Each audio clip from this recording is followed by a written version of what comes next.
Kita awali dengan informasi pertama. Saudara, angka positif dan kematian COVID-19 di Aceh terus meningkat sejak sepekan terakhir. Kasus baru terkonfirmasi positif COVID-19 di Aceh bertambah lagi sebanyak 185 orang dan 9 orang dilaporkan meninggal dunia. Pemerintah Aceh mengajak seluruh masyarakat agar patuh protokol kesehatan COVID-19 demi mencegah lonjakan kasus positif COVID-19 di Aceh. Sejak sepekan terakhir, angka positif dan kematian akibat COVID-19 di Aceh terus meningkat.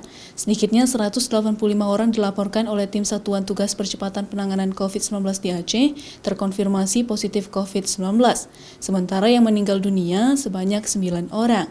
Pasien baru yang terkonfirmasi positif COVID-19 merupakan warga Kota Banda Aceh sebanyak 49 orang, Aceh Besar 38 orang, Aceh Tengah 20 orang, warga Pidi dan Aceh Utara sebanyak 10 orang, Langsa 8 orang, Luxmawe 7 orang, Aceh Barat 5 orang, warga Aceh Tamiang, Bener Meriah dan Biren masing-masing 4 orang, sedangkan 21 orang lainnya warga dari luar Aceh. Sementara itu, 9 pasien COVID-19 yang meninggal dunia merupakan warga dari Banda Aceh, Aceh Besar, Biren, dan juga warga Pidi.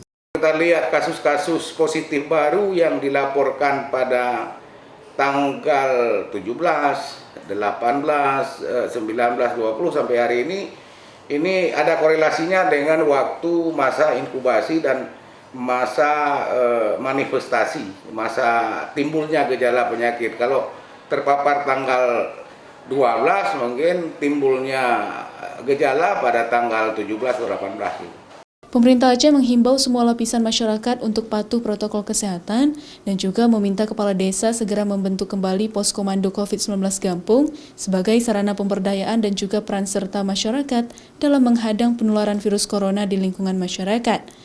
Selain itu, untuk membantu tenaga kesehatan dalam melakukan testing dan tracing khusus dalam desa, serta menyemangati penderita COVID-19 yang sedang menjalani isolasi mandiri. Nova Misdayanti, Kompas TV, Banda Aceh.